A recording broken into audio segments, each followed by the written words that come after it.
Now guys, once again welcome back to our channel Commerceade. Student, recently we have completed the share from zero to hero. हम लोगों ने zero से लेकर top तक के सवालों को लगाया और सारे बेहतरीन ट्रिक के साथ आपको शेयर खत्म किया। सो दोस्तों आइए आज हमारा दूसरा चैप्टर जो कि बहुत ही important not only for the written but also for the practical के पॉइंट ऑफ व्यू से भी बहुत ही इंपॉर्टेंट और महत्वपूर्ण चैप्टर है जिसका नाम है कैश फ्लो स्टेटमेंट। गाइज आइए इसमें हम फ्लोइंग ऑफ कैश के बारे में पढ़ेंगे, कैश के इनफ्लो और कैश के आउटफ्लो के आने के बारे में। ओके गाइज, तो नाउ स्टार्ट करते हैं हम अपने कैश फ्लो स्टेटमेंट के बेहतरीन ट्रिक के साथ। Now the let's the rest begin. जय हिंद everyone.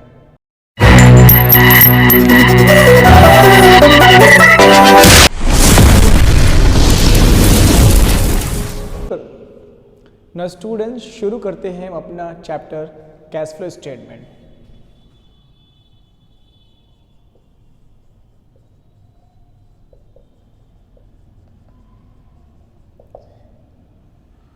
Student cash flow statement start करने से पहले हम इनके कड़ियों को समझेंगे।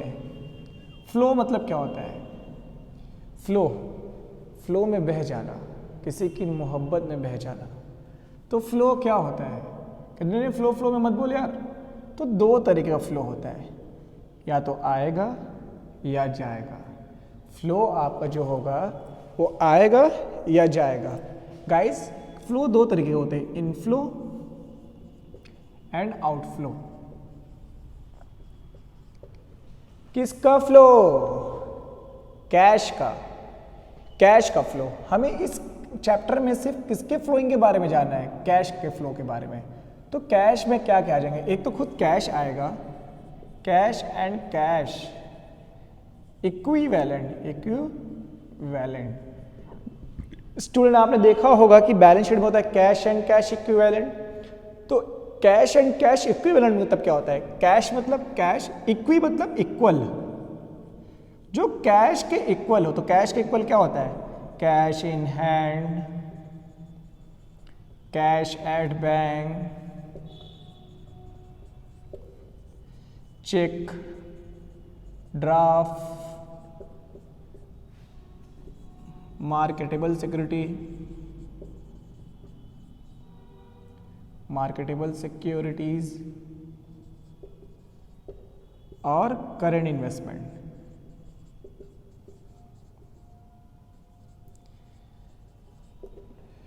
स्टूडेंट आपको अगर ये सारी चीज दिखे कैश फ्लो स्टेटमेंट में, मतलब कि ये ऑलरेडी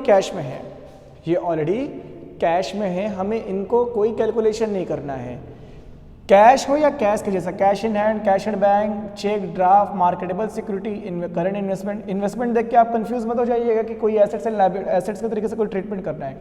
नहीं गाइस, ये भी हमारा कैश होता है। जब इतने चीज़ आपको कहीं भी दिखें तो इसका कोई अकाउंटिंग ट्रीटमेंट नहीं होगा। हमें अकाउंटिंग ट्रीटमेंट करना कैसे है, किसका करना है वो बताएंगे। ये ऑलरेडी कैश में है, तो जो ऑलरेडी कैश में है हम उसका फ्लो कैसे पता चलेंगे? कोई एसेट्स बिके, कोई लायबिलिटी पे हो तो हमें पता चलेगा ना कि कैश की फ्लोइंग क्या हो रही है। सो गाइस हमेशा ध्यान रखिएगा, अगर ये सारे चीज़ दिखें तो इसका कोई नहीं है, यही हमारे कैश हैं।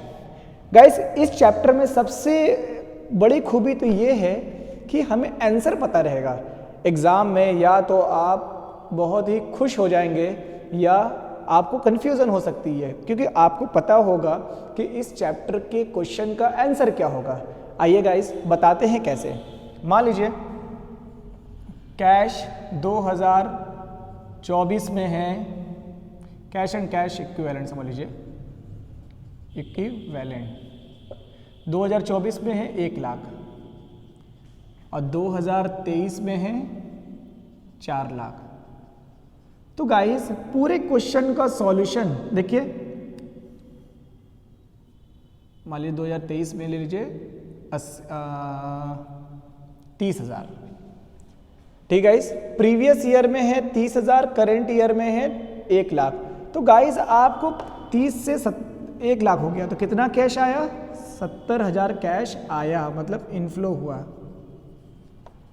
तो गाइस आपको पता होगा कि इस चैप्टर का इस चैप्टर का जो क्वेश्चन आएगा उसका आंसर क्या होगा।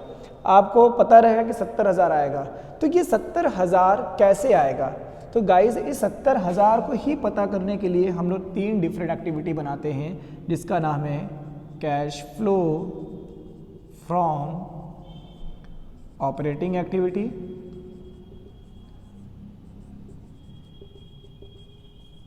दूसरा कैश फ्लो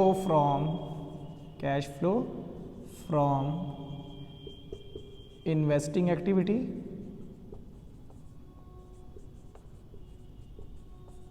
और तीसरा cash flow from financing activity. Guys इस 70,000 पता करने के लिए हम ये 3 डिफरेंट एक्टिविटी बनाएंगे जिसका पहला एक्टिविटी नाम है ऑपरेटिंग एक्टिविटी, दूसरा इन्वेस्टिंग एक्टिविटी, तीसरा फाइनेंसिंग एक्टिविटी। मीन्स दैट इसमें से मान लीजिए आया होगा 30,000, मान लीजिए यहाँ से आया होगा 50,000 और यहाँ से आया होगा मान लीजिए 10,000 माइनस में, तो तीनों को जोड़िए कितना आ गया 70,000। तो गाइस ये 30,000 आया कैसे, ये 50,000 आया कैसे, वो 10,000 का लॉस आया कैसे। तो इन्हीं चीज़ को जब तीनों को जोड़ेंगे तो हमारा क्या आता है कैश फ्लो स्टेटमेंट। तो स्टूडेंट आइए हम पता करते हैं कि ऑपरेटिंग एक्टिविटी निकालने का तरीका क्या है, इन्वेस्टिंग एक्टिविटी निकालने का तरीका क्या है, फाइनेंसिंग एक्टिविटी निकालने का तरीका क्या है। गाइस तो आइए मैं आपको एक एक करके बताता हूँ कि ये कैसे निकलता है। तो आइए। सो गाइस आपने थ्योरी समझ लिया होगा कि कैसे आते हैं, तो आइए गाइस एक एक चीज़ के बारे में बताता हूँ और ऐसी ट्रिक से बताऊँगा कि दिल गार्डन हो जाएगा। आइए गाइस कैश फ्लो स्टेटमेंट में तो आप जब क्वेश्चन सॉल्व करेंगे पहले एक्टिविटी का नाम होता है ऑपरेटिंग एक्टिविटी, दूसरे एक्टिविटी का नाम है इन्वेस्टिंग एक्टिविटी,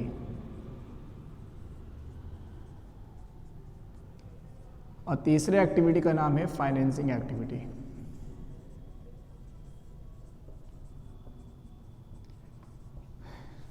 समझ में आया गाइस।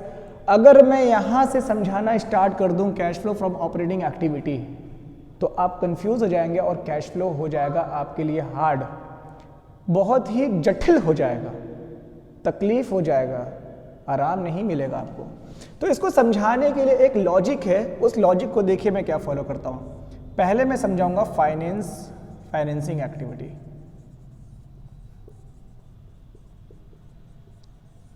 फिर इन्वेस्टिंग एक्टिविटी,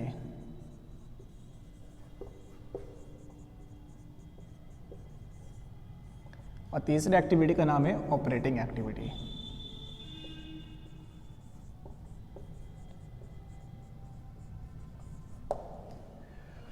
गाइस आइए स्टार्ट करते हैं हम। इसको समझाने के लिए मैंने पहले यहां लिया है फाइनेंसिंग एक्टिविटी और दूसरा लिया है इन्वेस्टिंग एक्टिविटी, तीसरा लिया है ऑपरेटिंग एक्टिविटी।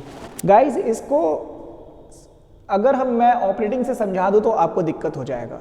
आप कहीं भी देख सकते हैं कि समझाने का तरीका लोग ऑपरेटिंग से ही स्टार्ट करते हैं गाइस, लेकिन मैं आपको एक तरीका बताता हूं। अगर हमें बिजनेस स्टार्ट करना हो और हम नल्ले हैं, हमारे पास कुछ पैसा नहीं है, पापा से भी पैसा नहीं मिला, ठीक है, पापा से भी पैसा नहीं मिला और वहाँ से फ़ोन आ रहा है जल्दी करिए मेरी शादी लग रही है, बिजनेस सेटिंग करिए अपना। तो आप क्या करेंगे? अब आप ठहरे, अभी बेरोजगार, आपको बिजनेस स्टार्ट करना है, नहीं तो बेगम चल देंगे किसी और के साथ, सरकारी नौकरी वाला आएगा उठा के लेके चला जाएगा। सरकारी नौकरी कितने लोगों के दिल को तोड़ देता है। तो गाइस कोई बात नहीं, हम कॉमर्स के स्टूडेंट हैं, हम कॉमर्स वाले ऐसे होते हैं ना कि सरकारी नौकरी की ज़रूरत नहीं है, सरकारी नौकरी वाले को अपने नीचे रखेंगे, हम अपना बिजनेस सेटअप करेंगे। तो क्या करेंगे आपके पास 1 रुपये भी नहीं है तो आप पहले क्या करने जाएंगे? सोर्स ऑफ फंड, फाइनेंस, पैसों की जुगाड़ करने जाएंगे। तो पैसा कहाँ से मिलेगा? जब तक आपको पैसा नहीं मिलेगा तब तक आप अपना दुकान और बिजनेस सेटअप नहीं कर सकते, और जब तक बिजनेस सेटअप नहीं होगा तब तक आपका बिजनेस रन नहीं होगा। तो गाइस मीन्स दैट जब तक आपको पैसा नहीं मिलेगा तब तक आप पैसे को इन्वेस्ट नहीं कर सकते, और जब बिजनेस पे पैसा इन्वेस्ट नहीं होगा तब तक बिजनेस की ऑपरेशन नहीं चलेंगी। समझ रहे कि नहीं आपको? तो पहली एक्टिविटी फाइनेंस एक्टिविटी, अगर आपको पैसा लेना हो तो आप कहाँ से लेंगे? आपको पता है कि हम share and debenture, share debenture लेंगे या तो लोन। सो गाइज, इसका हमारे पास पैसा नहीं है तो हम कहाँ से सोर्स ऑफ फंड लेंगे? या शेयर लेंगे या डिबेंचर लेंगे या लोन लेंगे। तो गाइज, बिजनेस में पहले कैश का फ्लो कहाँ से आता है? फाइनेंसिंग एक्टिविटी से, जिसमें शेयर डिबेंचर लोन। इसको बताने का मकसद ये है स्टूडेंट कि अगर आपको शेयर डिबेंचर लोन दिख दे तो वो कोई एक्टिविटी का हिस्सा नहीं है। वो किस एक्टिविटी का हिस्सा है? फाइनेंसिंग। पहले आप जानते हैं cash flow statement 3 different category में बटा हुआ है, फाइनेंसिंग, इन्वेस्टिंग और ऑपरेटिंग। तो हमें पहले ये आइडेंटिफाई करना पड़ेगा कि कौन सी वाली किसकी है। ठीक है, तो कौन सी वाली किसकी है पहले हमें पता करना पड़ेगा। तो शेयर डिबेंचर और लोन आ जाए तो ये फाइनेंसिंग की है। गाइस, जब हमें पैसा मिल जाएगा तो हम क्या करेंगे? इन्वेस्ट करेंगे। तो हम पैसा अपना कहाँ इन्वेस्ट करेंगे? फिक्स एसेट्स में। फिक्स एसेट्स और इन्वेस्टमेंट में, नॉन करेंट इन्वेस्टमेंट।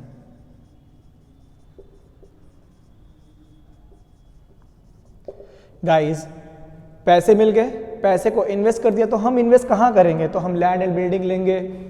बताइए, लैंड एंड बिल्डिंग लेंगे, बिल्डिंग को परचेस करेंगे, सेल करेंगे।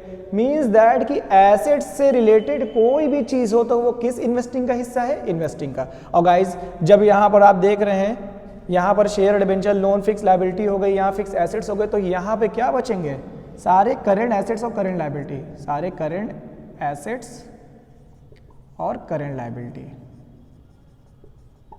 सारे करंट एसेट्स और करंट लायबिलिटी का ट्रीटमेंट कहाँ से होता है गाइस? ऑपरेटिंग में। ऑपरेटिंग मतलब ही लगा है ऑपरेशन। तो मतलब जितने भी बिजनेस के ऑपरेशन होते हैं, बिजनेस के ऑपरेशन जितने भी होंगे सब किस में उठा के डाल देना? ऑपरेटिंग में। सब किस में उठा के देख लेना गाइस? ऑपरेटिंग में। तो गाइस, आपको समझ में आ गया होगा स्टूडेंट कि आपको शेयर डिबेंचर और लोन आ गया तो फाइनेंसिंग में, जब और फिक्स एसेट्स परचेस हुआ, सेल हुआ या कुछ भी फिक्स एसेट्स से रिलेटेड हो रहा है तो इन्वेस्टिंग में, और जितने भी करंट एसेट्स करंट लायबिलिटी बचे या कोई भी बिजनेस का ऑपरेशन हो रहा है, सेल हो रहा है, कुछ भी करंट एसेट्स करंट लायबिलिटी से, तो गाइस वो बिजनेस ऑपरेशन में क्या होता है? एक्सपेंस होते हैं, इनकम होते हैं, लॉस होते हैं, गेन होते हैं। तो यही तो बिजनेस ऑपरेशन है। तो ये सारे चीजें जहां होंगे वो किस में चले जाएंगे? ऑपरेटिंग में। और करंट एसेट्स करंट लायबिलिटी तो जानते ही हैं गाइस, वो क्वेश्चन में बैलेंस शीट के टॉप हेडिंग में लिखा रहेगा, मेजर हेडिंग में लिखा होगा कि करंट एसेट्स क्या होते हैं। अरे आप जानते ही हैं, इन्वेंट्री हो गया, करंट लायबिलिटी में हो गया, क्रेडिटर हो गया, तो ये सारे ट्रेड रिसीवेबल, डेटर्स, तो ये सारे करंट एसेट्स में आते हैं। ठीक है, अगर मैं कहूँ तो मैं आपको बता देता हूँ समझाने के लिए, करंट एसेट्स क्या क्या होते हैं? ट्रेड रिसीवेबल, ट्रेड रिसीवेबल जानते हैं ना आप, डेटर्स होता है और बिल्स रिसीवेबल होता है। और करंट एसेट्स क्या क्या होते हैं? इन्वेंट्री होता है, प्रीपेड होते हैं, बहुत सारे हैं। आपको बैलेंस शीट में बताएगा वो, क्या आपको ढूंढना भी नहीं पड़ेगा, वो मेजर हेडिंग के नीचे सारे लिखे रहते हैं। फिर भी मैं आपको बता देता हूँ करंट लायबिलिटी क्या क्या हो सकते हैं? क्रेडिटर हो सकते हैं, यहाँ पर डेट बिल रिसीवेबल है तो बिल्स पेबल हो सकते हैं, यहाँ प्रीपेड है तो आउटस्टैंडिंग हो सकते हैं। गाइस, ये सारे चीज़ें हो सकते हैं। तो पहले आपको कैश फ्लो स्टेटमेंट सॉल्व करने के लिए ये अप्रोच आना चाहिए कि कौन वाली किसकी है। आप अंधेरे में चले गए, आपको पता ही नहीं कि आप वाली कौन है, आप छू दिए किसी को, अल्लाह मेरी है, तो दिक्कत हो जाएगा आपको। तो सबसे पहले आपको पता करना है कि कौन वाली किसकी है। तो फाइनेंसिंग एक्टिविटी वाली कौन है? Share debenture loan. Investing activity वाली कौन है? फिक्स एसेट्स और नॉन करेंट इन्वेस्टमेंट वगैरह जो है। और बचे जितने भी है ये ऑपरेटिंग की है, इतना बचा है पूरा कड़कट सब ये ले जाएगा। ये बस खूबसूरत कौन ले जाएगा? फाइनेंसिंग और इन्वेस्टिंग। सो गाइस, इसका स्क्रीनशॉट ले लीजिए। आगे मैं अब इसको फॉर्मेट के जरिए से आपको बताऊंगा। पहले तो आपको ये समझ में आना चाहिए कि कौन किस कैटेगरी में जाएगा। तो आइए गाइस, स्टार्ट करते हैं कैश फ्लो स्टेटमेंट के फॉर्मेट के साथ। स्क्रीनशॉट ले लीजिए इसका। सो गाइस, ये रहा हमारा format cash flow statement. Guys, मेरे पास जगह छोटा है इसलिए मैंने 3 डिफरेंट इसमें ऑपरेटिंग को यहाँ बना दिया, इन्वेस्टिंग को यहाँ बना दिया, फाइनेंसिंग को यहाँ बना दिया। आपको सारा एक पेज पे बनाना है, अगर ज़रूरत पड़ेगी तब ऐसे करेंगे। आप जब इसका फॉर्मेट देखेंगे तो पूरे एक लाइन से रहेगा वो, ठीक है, एक लाइन से रहेगा। आप अगर बुक के फॉर्मेट को देखेंगे तो आप परेशान हो जाएंगे, बहुत लंबा है गाइस। मैं आपको वादा करता हूँ मैं कैश फ्लो स्टेटमेंट को यहीं याद करा दूंगा आपको कि कौन सी वाली किसकी है, ठीक है।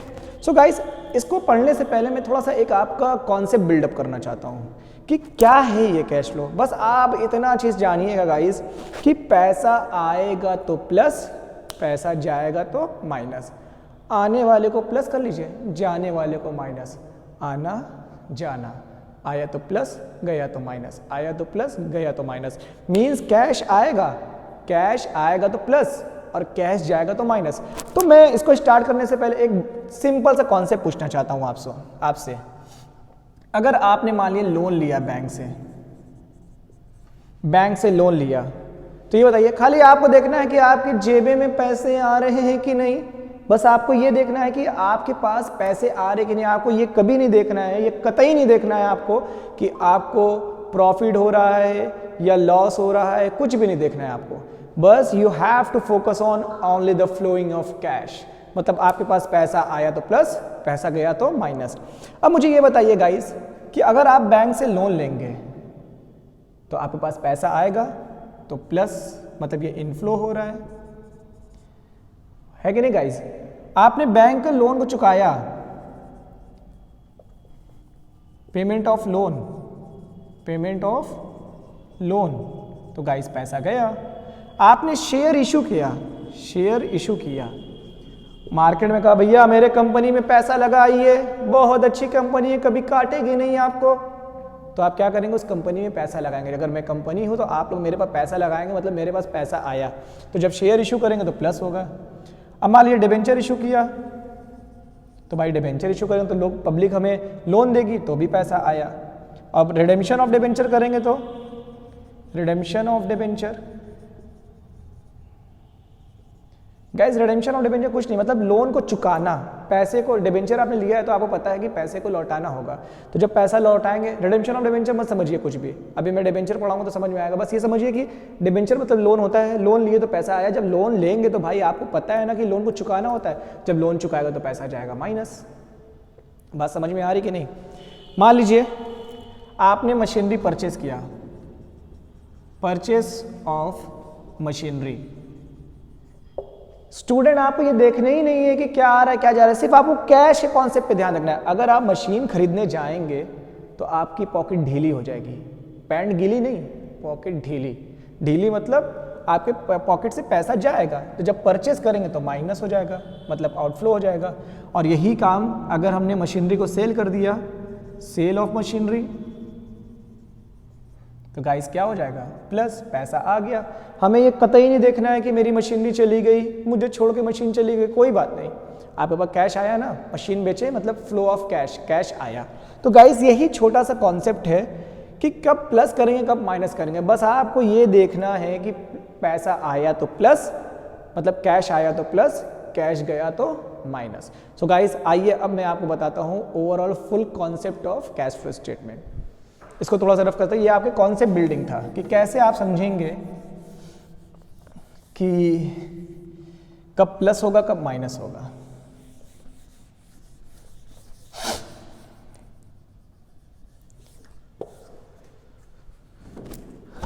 सो बॉस याद है ना आप सबको कि कौन सी वाली किसकी है, बस आपको वही ध्यान देना है। मान लीजिए इशू ऑफ शेयर आया, तो जब शेयर इशू होगा तो प्लस होगा। और शेयर किसका पार्ट है, फाइनेंशिंग का। इशू ऑफ शेयर, जब शेयर इशू होगा तो प्लस, ठीक है। इशू ऑफ डिबेंचर अगर आप लेंगे तो डिबेंचर भी मैंने बताया था फाइनेंस की एक्टिविटी का हिस्सा होता है, तो plus. Loan from bank, so guys अगर आप लोन लेंगे तो भी तो पैसा आएगा, मतलब प्लस, है कि नहीं। गाइस आपने अगर शेयर इशू किया है तो अब इस पे क्या देंगे, डिविडेंड पेड। गाइस अगर डिविडेंड पेड करेंगे तो आपके पास से पैसे जाएंगे, तो माइनस। गाइस आपने डिबेंचर लिया है तो आपको पता है कि डिबेंचर पे हमें इंटरेस्ट पेड करते हैं, मतलब अगर लोन लेंगे तो उसमें ब्याज देना होता है ना। तो जब आप डिबेंचर लेंगे तो इसका लोन पेड, तो interest paid, interest on debenture होगा तो माइनस। गाइस बस आपको ये ध्यान देना है, जहां पर लैला होगा उससे रिलेटेड उसकी मजनू वही होगी, ठीक है, आपको ध्यान देना है। अगर शेयर यहाँ है तो ऐसा नहीं कि इसका डिविडेंड कहीं और चला जाएगा, नहीं, अगर शेयर है तो डिविडेंड भी यही रहेगी, डिबेंचर है तो इंटरेस्ट भी यही रहेगा, लोन है तो इंटरेस्ट भी यही रहेगा। मतलब जिसकी वाली जो रहेगी वो उसके साथ ही रहेगी, किसी को छोड़ के नहीं जाएगी। बहुत हो गई दगाबाजी, बहुत हो गई धोखा, अब हम आपके साथ ही रहेंगे। सो गाइज अगर शेयर है तो उसका डिविडेंड भी उसी फाइनेंसिंग एक्टिविटी का हिस्सा होगा, अगर लोन है तो उसका इंटरेस्ट ब्याज भी उसी फाइनेंसिंग एक्टिविटी का हिस्सा होगा। तो बस इतना याद रखिएगा, जो वाली जिसकी रहेगी वो उसके साथ ही रहेगी। आइए आगे देखिए। तो गाइज इतना ही, अब आप जोड़ेंगे इसको, जो आंसर आएगा फॉर ये हमारा ऑपरेशन कॉलम होता है। यहाँ प्लस माइनस काट पीट यही मचाएंगे, जो फाइनल आंसर आएगा वो यहाँ लिखेंगे, ठीक है। अब आ जाइए इन्वेस्टिंग की। तो गाइज आपको याद है ना कि जब इन्वेस्टिंग में क्या होगा, सिर्फ फिक्स एसेट से रिलेटेड। तो अगर आपने परचेस किया, purchase of fix assets, guys अगर आप फिक्स एसेट परचेस करेंगे तो आपको पता है कि आपके पास से पैसा जाएगा तो minus cell of fixed assets, तो आपको पता है जब सेल करेंगे तो पैसा आएगा। गाइज यहाँ पर है इन्वेस्टिंग, थोड़ा सा अपने दिमाग को थोड़ा सा जोर डालिएगा। हमने पैसा इन्वेस्ट किया तो हमने पैसा क्या करेंगे, हम लैंड एंड बिल्डिंग लेंगे, प्लांट एंड मशीनरी लेंगे, लेकिन आप अपना पैसा कहीं लगाते हैं ना, शेयर और डिबेंचर पे। सो गाइज शेयर और डिबेंचर पे अब आपने लगाया है, यहाँ तो कंपनी ने लिया है, मान लीजिए अगर आपने लगाया है वहाँ से डिविडेंड या इंटरेस्ट रिसीव हो रहा है, सिर्फ वही चीज़ यहाँ लिखेंगे। मान लीजिए आपने पैसा कहीं लगाया हुआ है, कहीं मकान ले लिया, वहाँ से किराया मिल रहा है, रेंट रिसीव। गाइस आप पैसा इन्वेस्ट तीन ही जगह कर सकते हैं, या आप लोग कहीं रेंट पे चढ़ा देंगे पैसा लगा के घर, या शेयर कहीं आपने शेयर में लगाया, यहाँ भी आप लोगों ने आपको शेयर लगाया है इसलिए आपके पास पैसा आया।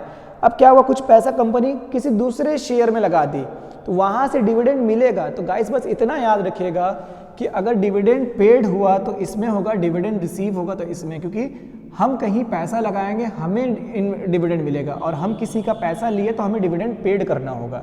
तो गाइस शेयर इशू और dividend paid, debenture issue, interest paid, तो गाइस यही का हिस्सा है। अगर कोई चीज़ रिसीव होता है तो इसका मतलब आपने पैसा कहीं इन्वेस्ट किया है, आपने पैसा कहीं इन्वेस्ट किया है।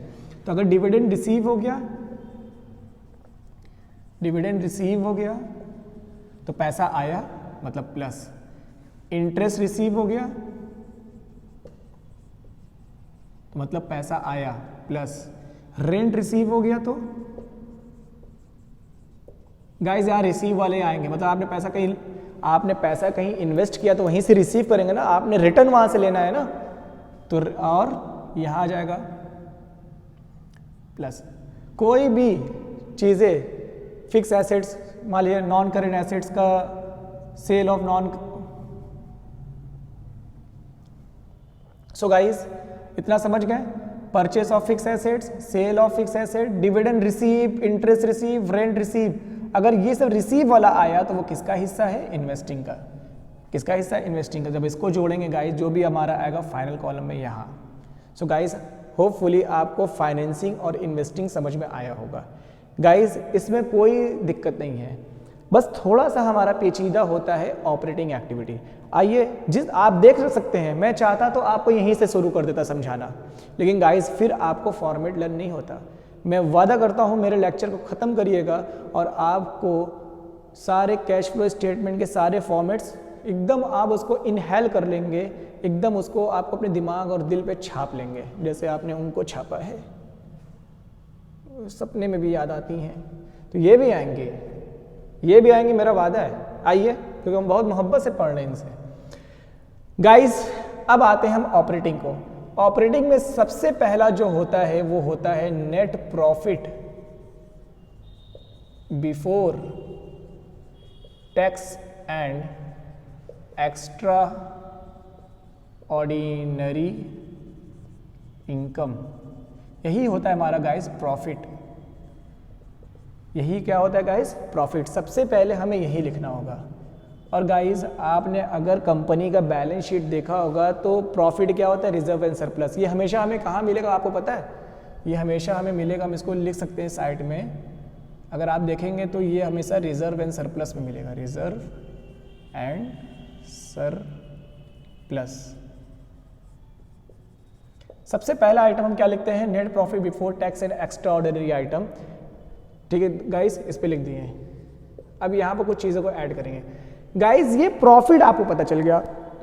अगर मैं ये कहूँ कि मुझे आज बिजनेस में इतना प्रॉफिट आया, तो आप असमर्थ हो जाएंगे बताने के लिए कि कितना कैश आया, कितना कैश गया, क्योंकि गाइस आपको पता है प्रॉफिट हमें तभी पता चलता है हम जितने एक्सपेंसेस को हटा देते हैं और इनकम को जोड़ते हैं, तभी हमें पता चलता है कि हमारी प्रॉफिट ये आई हुई है। गाइस अगर मैं सिंपल आपको प्रॉफिट बताऊं कि मुझे आज इतना प्रॉफिट हुआ है, तो आप बता ही नहीं सकते हैं कि आपके पास कितना कैश आया, कितना गया, क्योंकि आपने क्या किया, एक्सपेंसेस को माइनस कर दिया है। इसमें से आपने क्या किया है, एक्सपेंस को माइनस कर दिया है और इनकम को जोड़ा है, तभी तो ये प्रॉफिट निकला है गाइस, तभी तो ये प्रॉफिट निकला है मेरे दोस्तों। तो आइए हम एग्जैक्ट कैश के फ्लो को जानने के लिए इनके इतिहास में जाएंगे, इनके बैक इन द पास्ट में जाएंगे। तो गाइस जिस चीज़ों को हमने माइनस किया है तो हम उल्टा करेंगे, अब हम एक्सपेंसेस को जोड़ेंगे, जो इनकम को हमने जोड़ा उसको माइनस करेंगे। गाइस अगर हम ये कर दिए हैं तो हमें पता चल जाएगा कि यहाँ पर फ्लोइंग ऑफ कैश से पहले कितना प्रॉफिट था।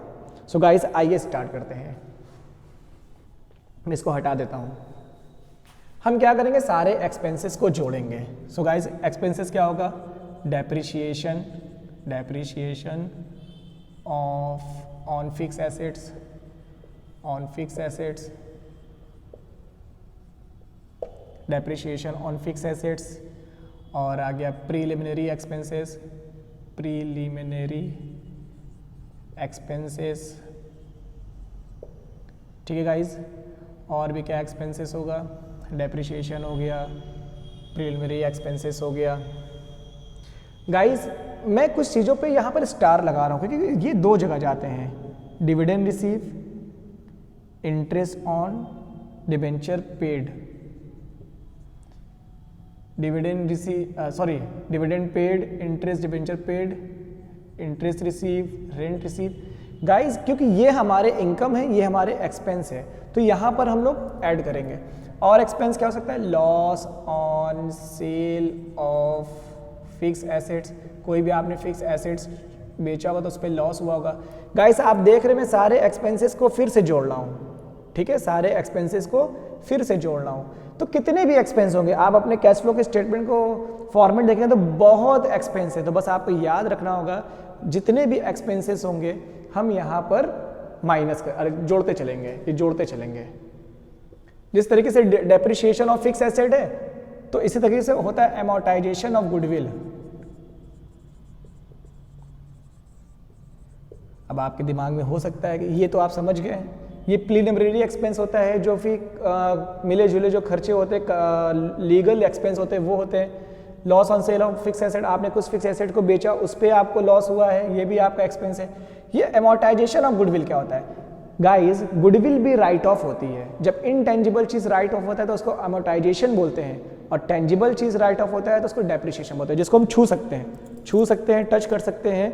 तो अगर उसको डेप्रिशिएशन, उसका घटाव हो रहा है तो वो क्या होता है, डेप्रिशिएशन। जैसे लैंड एंड बिल्डिंग को छू सकते हैं, मोटर कार को छू सकते हैं, अगर उसको कम करना है, राइट ऑफ करना है तो उसको हम लोग क्या बोलते हैं, डेप्रिशिएशन।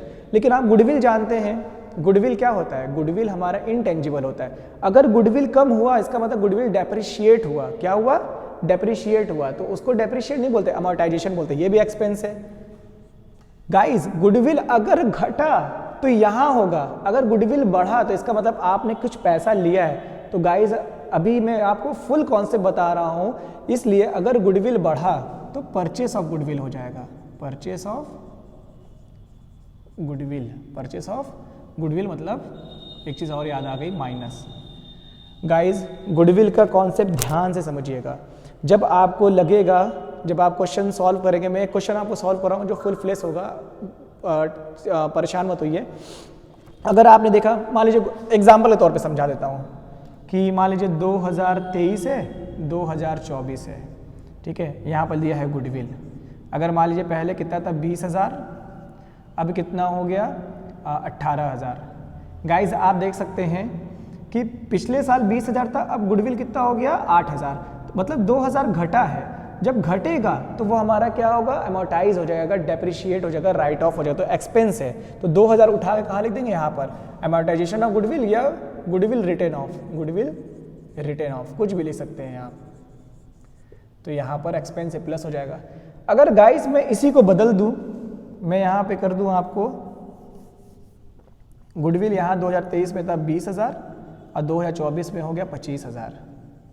गाइस आप देख सकते हैं यहाँ पर गुडविल बढ़ गया, यहाँ पर गुडविल बढ़ गया 20,000 से 25,000 का, मतलब 5,000 से गुडविल बढ़ गया। इसका मतलब गाइस जानते हैं, आपने अपने पैसे को कहीं इन्वेस्ट किया है, कहीं इन्वेस्ट किया है, तो भाई तभी तो गुडविल बढ़ी है। तो 5,000 आपको क्या हो जाएगा, माइनस हुआ है, आउटफ्लो हुआ है। तो गाइस परचेस ऑफ गुडविल यहाँ, गाइज हमेशा ध्यान रखिएगा, मैं आपको एग्जामिनेशन पॉइंट ऑफ से पढ़ा रहा हूँ, तो इसमें बारीकियां मैं आपको बता रहा हूँ कि जब कभी भी गुडविल कम होगा तो वो रिटर्न ऑफ होगा, इसलिए गुडविल वाले पे आप स्टार बना दीजिए। जिस पे मैं स्टार बना रहा हूँ उस पर आपको खास तौर से ध्यान देना है। अभी net profit before tax next order item में भी स्टार बना रहा हूँ, यहाँ स्टार हो गया, यहाँ स्टार हो गया, एक अमोर्टाइजेशन ऑफ गुडविल पे। गाइस सारे इनकम को मैं, सारे एक्सपेंस को क्या कर दिया मैंने, जोड़ दिया। अभी और एक्सपेंस है, dividend paid, dividend paid ad कर दीजिए, इंटरेस्ट पेड ऐड कर दीजिए। गाइज आप देख रहे हैं मैं लाइन से सारे एक्सपेंसेस को जोड़ता जा रहा हूं, क्यों, क्योंकि हमारे पास जो प्रॉफिट है हमें उसको पीछे जाना है कैश फ्लो जाने के लिए। अब जितने एक्सपेंस को माइनस किया है और जोड़ा है मैंने, सारे एक्सपेंसेस को जोड़ा है, तो अब क्या करेंगे, सारे इनकम को माइनस करेंगे, क्योंकि गाइज हम लोग सारे इनकम को पहले जोड़े होंगे, तो अब क्या करेंगे, माइनस करेंगे। अभी थोड़ी देर पहले मैंने आपको बताया, तो आप क्या करिए, सारे इनकम को माइनस करिए। तो इनकम क्या क्या है आपका, डिविडेंड रिसीव, डिविडेंड रिसीव्ड होगा तो माइनस, रेंट रिसीव होगा तो माइनस, और क्या है गाइज, इंटरेस्ट रिसीव होगा तो माइनस, इंटरेस्ट रिसीव्ड होगा तो माइनस। गाइज जिस तरीके से आपको फिक्स एसेट्स बेचने पे लॉस हुआ है, उसी तरीके से आपको फायदा हुआ होगा, गेन हुआ होगा। तो इस तरीके से gain on sale of fix assets, तो जब फिक्स एसेट्स आएगा तो माइनस। सो गाइज आपने देखा कि मैंने सारे एक्सपेंसेस को जोड़ दिया और सारे इनकम को माइनस कर दिया, देख सकते हैं।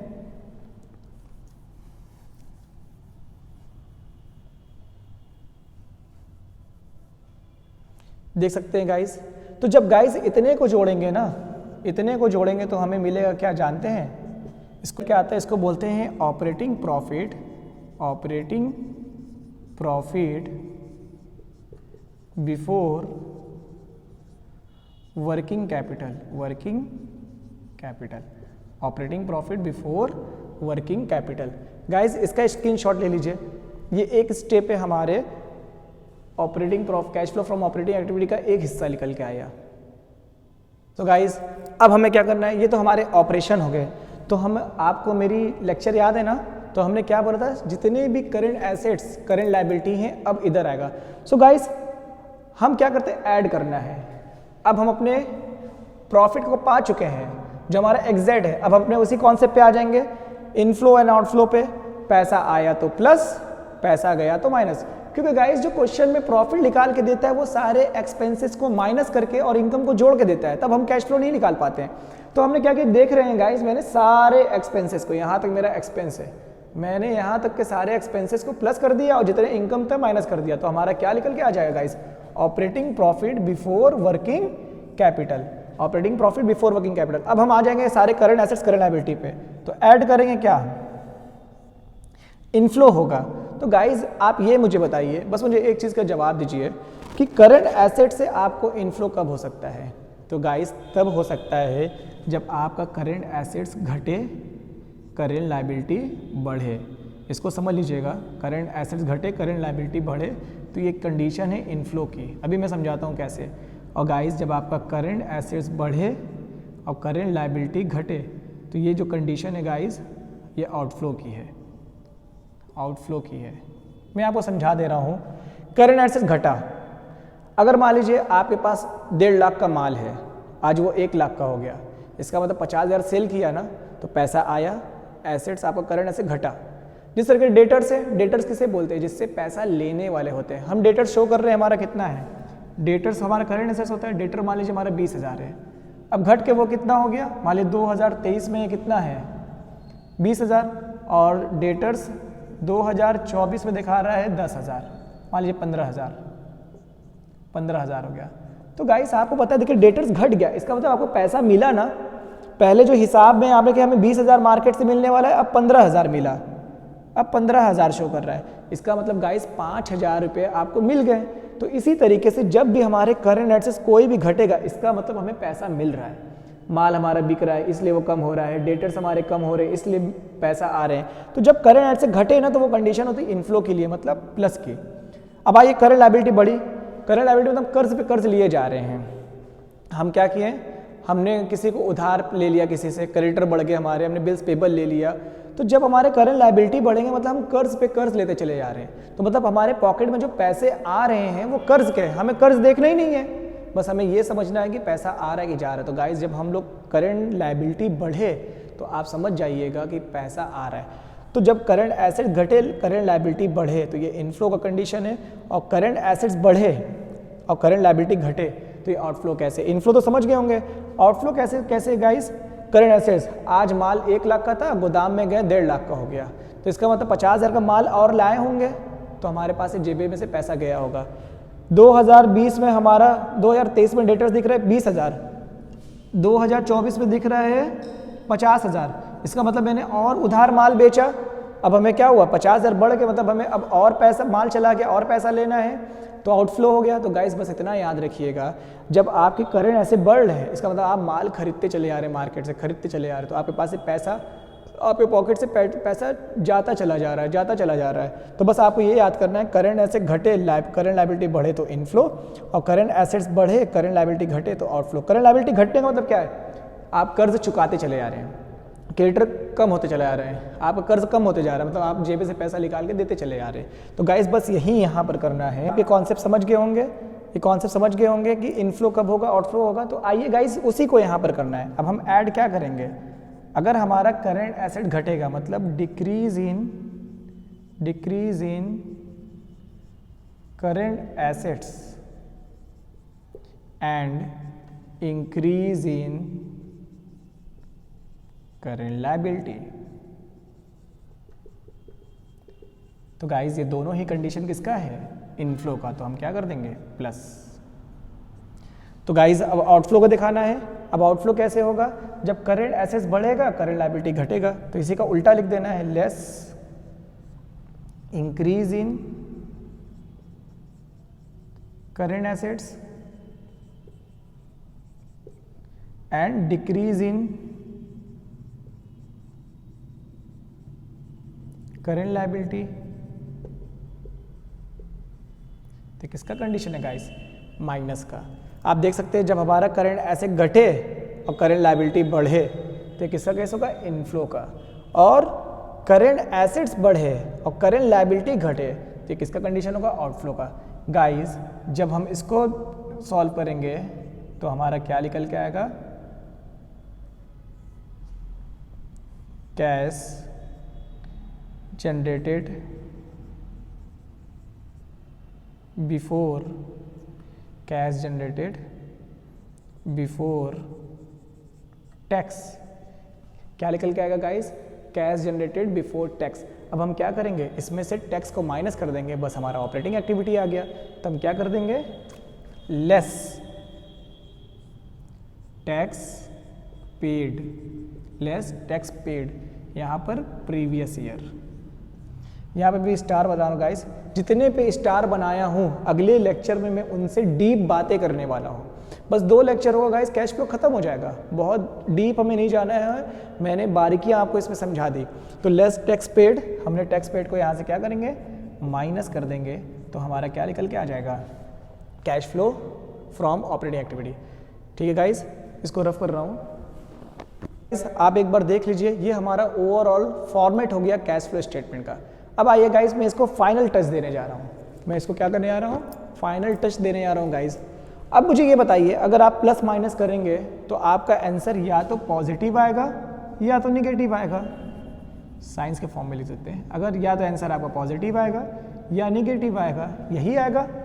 सो गाइज अगर पॉजिटिव आए तो हम लोग लिखते हैं क्या, cash flow from. So guys from किसके लिए यूज करते हैं, पॉजिटिव के लिए। कैश फ्लो फ्रॉम कौन सी एक्टिविटी है, financing. Cash flow from financing activity. Guys अगर निगेटिव आ गया तो कैश फ्लो फ्रॉम की जगह बस आप क्या लिख देंगे, यूज्ड इन। यूज्ड इन किसके लिए होता है, निगेटिव। सो गाइज बस बात आपको समझ में आ गई। अगर आपका ये जोड़ने पे पॉजिटिव आ रहा है तो लिखेंगे cash flow from financing activity, अगर माइनस निगेटिव आ रहा है तो cash flow used in financing activity. तो इसी तरह ये इसको बंद करेंगे तो क्या लिखेंगे, कैश फ्लो फ्रॉम या यूज्ड इन कौन सी एक्टिविटी है, इन्वेस्टिंग एक्टिविटी। ठीक है गाइस, अब इसको वर्क करेंगे वही चीज़। अगर मान लीजिएगा आपका क्या आया, अगर पॉजिटिव में आया, इसको थोड़ा ऊपर लिख देते हैं।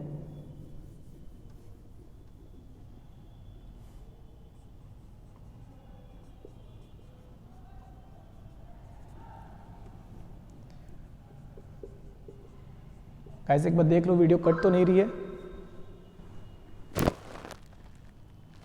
ठीक है।